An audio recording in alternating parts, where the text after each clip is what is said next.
මේ වීඩියෝ එකෙන් අපි සාකච්ඡා කරන්න යන්නේ 2019 කෙමිස්ට්‍රි MCQ පේපර් එකේ පළවෙනි MCQ එක. අපි එන යමු පළවෙනි MCQ එක බලන්න. පහත දැක්වෙන පළවෙනි සහ දෙවෙනි ප්‍රකාශ සලකන්න.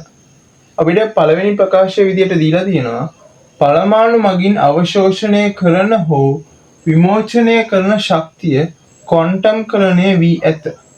අපේ දෙවෙනි ප්‍රකාශයෙන් අපිට දීලා තියෙනවා කුඩා අංශු සුදුසු තත්ත්ව යටතේදී තරංග ලක්ෂණ පෙන්눔 කළයි.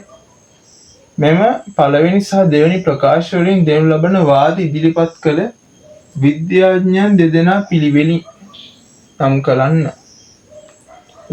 පළවෙනි ප්‍රකාශය. එතකොට අපි දැන් බැලුවොත් පළවෙනි ප්‍රකාශය පරමාණු මගින් අවශෝෂණය කරන හෝ විමෝචනය කරන ශක්තිය ක්වොන්ටම්කරණය වී ඇත. අපි විශේෂයෙන්ම විද්‍යාඥයෝ ගත්තොත් පළවෙනි විද්‍යාඥයා අපි ගන්නවා මැක්ස් ප්ලාන්ක් කියලා. මැක්ස් ප්ලාන්ක් විසින් හඳුන්වා දුන්න එකක් තමයි ශක්තිය ක්වොන්ටම් ලෙස පවතින නිශ්චිත පැකට් ආකාරයෙන් පවතිනවා කියලා තමයි මැක්ස් ප්ලාන්ක් විසින් හඳුන්වා දුන්නා. ක්වොන්ටම් කියන වචනය හඳුන්වා දුන්නේ එයාම තමයි. ඊළඟට අපි ගන්නවා නීල්ස් බෝ. නීල්ස් බෝ කියන විද්‍යාඥයා අපි ගත්තොත් නීල්ස් බෝ විසින් කරපු දෙයක් තමයි හොයාගන්න ලද්දයක් තමයි ඉලෙක්ට්‍රෝන නෂ්ටය මත නිශ්චිත ශක්ති මට්ටම් වල පැවතීම. විශේෂයෙන් අපි ගත්ත දැන් ඉලෙක්ට්‍රෝන නෂ්ටය මත තියෙන ඉලෙක්ට්‍රෝන නිශ්චිත ශක්ති මට්ටම් වල පවතිනවා කියන එක හොයාගත්තේ මෙයා.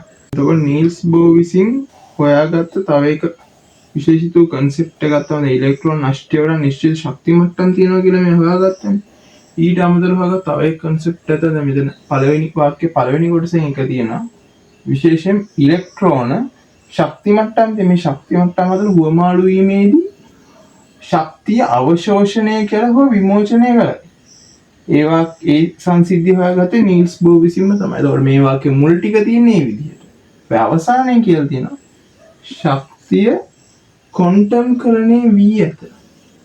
එතකොට ශක්තිය ක්වොන්ටම්කරණය වී ඇත කියන්නේ මම පැහැදිලිවම ක්වොන්ටම්කරණය වචනයත් ඒ ක්වොන්ටම්කරණයේ ශක්ති පැකට් ලෙස පැවතීමත් කියන එක හොයාගත්තේ මැක්ස් ප්ලාන්ක් විසින්. ඉතින් පළවෙනි ප්‍රකාශය අයිති වෙන්නේ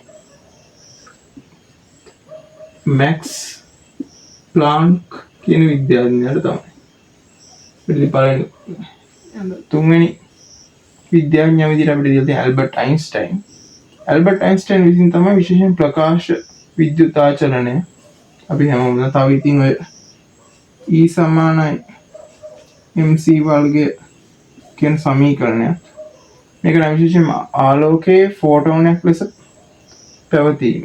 ආලෝකයේ ෆෝටෝනයක් කියන එකේ ශක්තිය සොයා ගැනීම තමයි E = mc වර්ගය කියන සමීකරණය මේ හඳුන්වා දුන්නේ. අපිට අවසාන විද්‍යාඥයා වශයෙන් ඉන්නේ ලුයි ඩී බ්ලොග්ලි. ඒක මෙතන ලියන්න. ලුයි ඩී බ්ලොග්ලි කියන විද්‍යාඥයා. ලුයි ඩී බ්ලොග්ලි කියන විද්‍යාඥයා තමයි හොයාගත්තේ අංශු වලට තරංගමය ගුණ තියෙනවා කියලා. තරංගමය ගුණ ඇත. මේක විශේෂ වෙන්නේ දන්නවද? දැන් අපි බලමු දෙවෙනි ප්‍රකාශයේ කුඩා අංශු සුදුසු තත්ත්වයට යටතේදී තරංගමය ගුණ තරංගමය ලක්ෂණ පෙන්눔 කළයි. ඔව්. එහෙනම් අපිට දෙවෙනි ප්‍රකාශය ප්‍රකාශයටපත් කළ විද්‍යාඥයා විදියට ලුයි ඩී බ්ලොග්ලි කියන විද්‍යාඥයා ගන්න පුළුවන්. ඒතර පළවෙනි උත්තරේ මැක්ස් ප්ලාන්ක්, දෙවෙනි උත්තරේ ලුයි ඩී බ්ලොග්ලි තියෙන උත්තරයකට තියෙන්නේ අපිට දෙවෙනි උත්තරේ. එහෙනම් අපිට පළවෙනි MCQ එකට හරි උත්තරේ විදියට දෙවෙනි උත්තරේ ගන්න පුළුවන්.